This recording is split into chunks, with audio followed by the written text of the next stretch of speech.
मिलजुल करके आगे बढ़ना पड़ेगा हमें। एक नाव में एक बैनर तले हम सबको आना पड़ेगा पहले।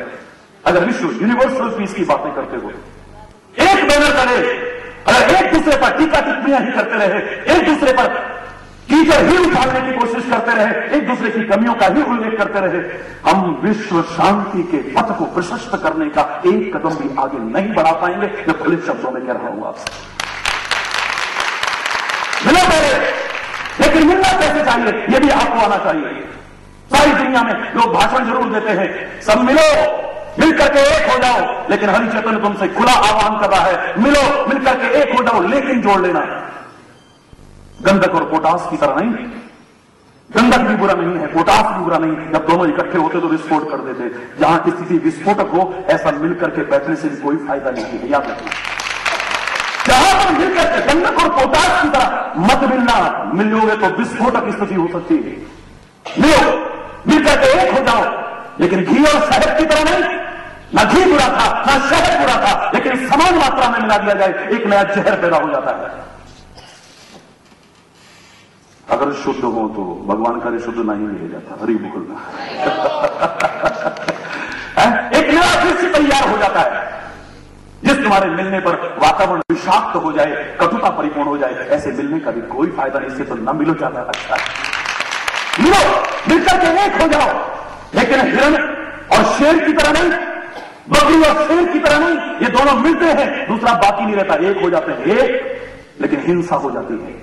जिस तुम्हारे मिलकर के एक होने पर हिंसा को स्थान मिले, ऐसा भी मिलकर के एक कभी मत होने की कोशिश करना। मिलो, मिलकर के एक हो जाओ, लेकिन कौरवों और पांडवों की तरह नहीं। जब जब कौरव और पांडव इकट्ठे होकर के बैठे, एक नए विवाद को जन्म मिला। जब कभी वो इकट्ठे हुए, तब एक नए विवाद को जन्म मिला। जब तुम्हारे इकट्ठे होने पर एक नया विवाद पैदा हो जाए, अशांति का एक और घटक पैदा हो जाए, ऐसे मिलने का भी कोई फायदा नहीं। इससे तो न मिलो ज्यादा करने अच्छा है। मिलो, मिलकर के एक हो जाओ, दूध और पानी की तरह। क्या विशेषता है दूध और पानी की? बहुत विस्तार से मैंने कहा था। दूध ने कहा, पानी नीचे मत रहो, मुझसे आकर के मिलो। तुम मेरे साथ प्यार करोगे, मेरे साथ दोस्ती करोगे? बोले हाँ, वो तो मेरी है। तो फिर मेरे साथ मिल करके रहो। लोग कहते हैं पानी नीचे बहता है और तुम बर्तनों में रखे जाते हो, ये क्या दोस्ती है तुम्हारी? उसने कहा, भाई दोस्ती तो करता हूं, लेकिन तुम्हारे साथ मिल करके नहीं रहूंगा। क्यों? मैं जब तुम्हारे साथ मिलूंगा तुम्हारी कीमत कम हो जाएगी। मैं जब तुम्हारे साथ मिलूंगा तो तुम्हारा तिरस्कार होगा। अमृत के समान है दूध, लोग कहेंगे ये भी क्या दूध है, ये भी क्या दूध है।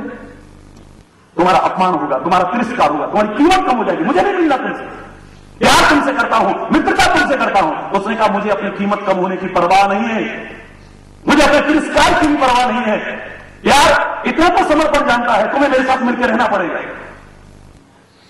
प्यार था, मिल गए। हरि बोलना। जैसे हम लोग कैसे मिले हैं? एक प्यार से ही तो मिले हैं। कहा, मैं हरियाणा से अभी सम्मेलन संपूर्ण करके राजस्थान की ओर जा रहा था और मेरे पास फोन ही पहुंचा है, क्योंकि मैं औपचारिकताओं में इतना विश्वास नहीं। जहां जाना है तो प्यार के एक निमंत्रण पर भी चला जाऊं, वरना लाख कोशिश करता रहे, हरि चैतन्य को जाने वाला नहीं है कम से कम। और यही अगर दिल्ली में सही प्रचार होता, सूचना होती, तो आप जानते हैं कि शायद बड़े से बड़े मैदान में छोटे पड़ जाते हैं। हरि बोलना, जोर से बोलो ना। दूध ने कहा, मिलो मेरे साथ। उसने कहा, नहीं मिलूंगा, मुझे कीमत कम होने की परवाह नहीं है, मुझे तिरस्कार की परवाह नहीं, तुम्हें मेरे साथ मिलना पड़ेगा। मिल गए दोनों के दोनों, मिलकर के एक हो गए, एक बर्तन में रखे गए और बाजार में एक भाव बिके। अब पानी कहता है, दूध ने कितना बड़ा त्याग किया मेरे लिए,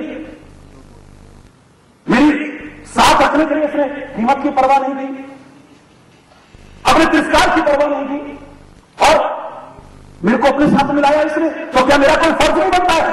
मेरा भी कोई फर्ज बनता है। उसने कहा कि मैं भी आज संकल्प लेता हूं कि जब तक एक एक बूंद मेरी इस दूध के साथ है, तब तक मैं सूख जाऊंगा, जल जाऊंगा, लेकिन इस पर आंच नहीं आने दूंगा। उसने कहा, वो करके दिखाया, उसने करके दिखाया। जब आग के ऊपर रखा गया वो दूध, सबसे पहले पानी सूखना शुरू होता है। गौर फरमाइएगा, हरि बोल। पहले पानी सूखना शुरू होता है भाप बन करके। तो दूध भी नहीं कहता, बेटा चल जा सूर्य पे बलि करेंगे राम।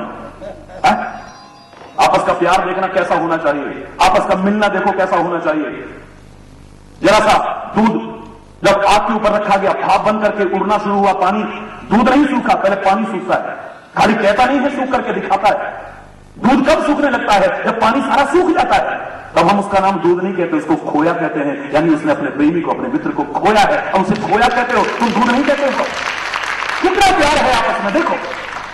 वो कहता है कि नहीं, जब तक एक बूंद है तेरे पर आंच नहीं आने दूंगा मैं। दूध भी कौन सा सहन कर लेता। उसने देखा पानी भाप बन करके उड़ रहा है, मेरा दोस्त, मेरा मित्र, मेरा प्रेमी मुझसे जुदा होने की कोशिश कर रहा है। उसे गुस्सा आता है। कौन है जो हम दो दोस्तों को, दो मित्रों को, दो प्रेमियों को जुदा करने की कोशिश कर रहा है? निगाह गई नीचे आग पर, ये आग हमको जुदा कर रही है। इस आग को मान्यता नहीं दूंगा। मैं उबल करके गिर के चाहे बर्बाद हो जाऊं, लेकिन इस आग को नहीं छोड़ूंगा जो मेरे दोस्त को मुझसे जुदा करने की कोशिश कर रही है। उबलने लगता है वो, उफान आता है उसमें। वो उफान क्रोध का परिचायक है। उसकी मनोवृत्ति को पढ़ने की कोशिश कीजिए। और पानी के, अपने प्रेमी के, अपने मित्र के, अपने प्रेमी के जुदा होने पर ही उससे गुस्सा आ रहा था। इसकी पहचान करके देख लीजिए। उबलते दूध में थोड़ा पानी का छींटा मारो, दूध शांत होकर के बैठ जाएगा, क्योंकि इसी के कारण उससे गुस्सा आ रहा है। ये दोनों आपस में मिले आपस में, हम सब भी आपस में मिलेंगे। स्वागत है आप सबका। मैं अपने हृदय में स्थान देता हूं, और आप भी अपने हृदय में स्थान देना। ये मिलजुल करके सारे विश्व में एक संदेश फैलाने की कोशिश करें। ये भारत फिर से जगत गुरु बन सकता है। फिर कितना प्यार है, एक दूसरे से अलग नहीं होना चाहते। लाख कोशिश करें लोग, फिर इनको अलग नहीं कर सकते। लेकिन अगर जरा सी खटाई आ जाए तो कोई अलग करने की कोशिश करे ना करे, ये खुद अलग हो जाएंगे। हमारे भी दिलों में जो खटाइयां आ जाती है ना, भाई भाई के प्रति हमारा दिल खट्टा हो गया। पति पत्नी के मन में, एक दूसरे के मन में, हिंदू मुसलमान के मन में, सिख ईसाई के मन में, एक दूसरे के लिए जो खटाइयां आ जाती हैं, फिर हमारा मिलना बेकार, अपने आप जुदा हो जाएंगे। कोई करने की कोशिश करे या न करे, लाख कोशिश करते रहे, यूनिवर्सल पीस की बातें करते रहे, लेकिन यूनिवर्सल पीस नहीं होने वाली है। मिलो करके आपस में एक हो जाओ। इसलिए मैं इस उदाहरण को भी बहुत अच्छा उदाहरण कहता हूं, लेकिन सबसे अच्छा नहीं, क्योंकि ये दूध और पानी का मिलना बहुत सुंदर उदाहरण है, लेकिन फिर भी इसमें मिलावट है। हमें मिलना है गंगा और यमुना की तरह। बहुत लंबा नहीं बोलूंगा, क्योंकि मेरा राजस्थान की ओर कार्यक्रम है, आगे जाना है। पहले ही समय की पाबंदी रखने वाला हरि चैतन्य आज पहली बार आपके प्यार के कारण ही इतनी देर रुका। हरि बोल। पूरा विश्व जानता है पंक्चुअलिटी के बारे में। सेकंड्स तक घड़ी नहीं पहनता, लेकिन लोग घड़ी मुझसे मिलाते हैं। अभिमान से नहीं कह रहा है, ये आदत में आ चुका है। ज्यादा नहीं कहूंगा। हमें मिलना है कैसे? मेरे प्यारे भाइयों, मेरी प्यारी बहनों, मेरे प्यारे बच्चों, गंगा और यमुना की तरह एक जैसे होकर के मिलना पड़ेगा। एक जैसे होकर के। कोई अपने आप को बड़ा छोटा समझे, कोई अपने आप को हीन और महान समझे, नहीं मिल सकते हो कभी। किसी को ओछा समझो और किसी को वो समझो, नहीं मिल पाओगे कभी भी। बोलो, मिलोगे कभी? हर आदमी अपनी सेल्फ रेस्पेक्ट रखता है, कौन नहीं रखता है?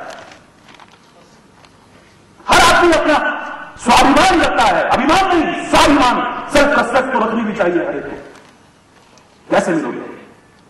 अगर किसी के आत्मसम्मान को ठेस कभी पहुंचाने की कोशिश करोगे तो एक जैसे होकर के मिलो।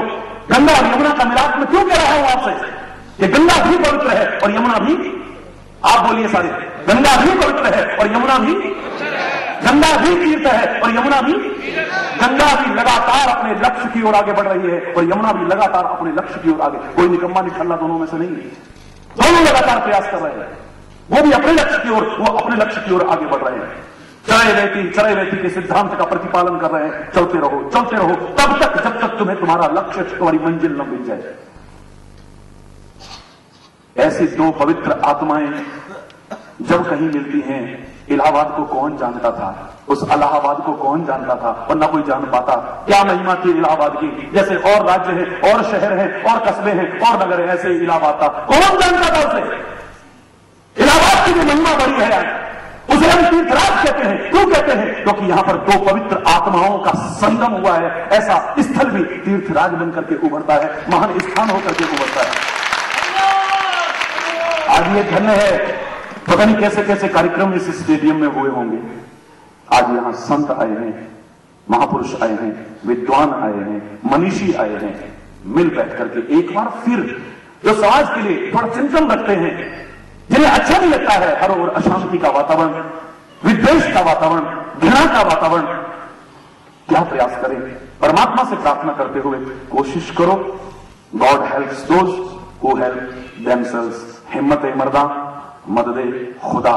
सही तरह से, ईमानदारी से, नेक नियत से हम सब प्रयास करें, परमात्मा हमारी सहायता करेगा। और वो जिसकी सहायता करता है उसे सफलता न मिले, ऐसा हो नहीं सकता है। इसलिए मैं आखिर में यही कहता हुआ कि ऐ परमात्मा, विश्व शांति के अग्रदूत, जगत गुरु रहे इस भारत में आज अशांति बहुत चिंताजनक और दुर्भाग्यपूर्ण है। आपकी कृपा हो, हमारा आपकी कृपा से प्रयास हो, मिलजुल करके प्रयास हो, यहां पर फिर शांति हो और यहीं से विश्व शांति का संदेश एक बार फिर सारी दुनिया में गूंज उठे। इसी कामना के साथ अगर कुछ गलत निकला हो उसके लिए क्षमा चाहता हुआ अपनी वाणी को विराम दूंगा। धन्यवाद, बहुत बहुत धन्यवाद।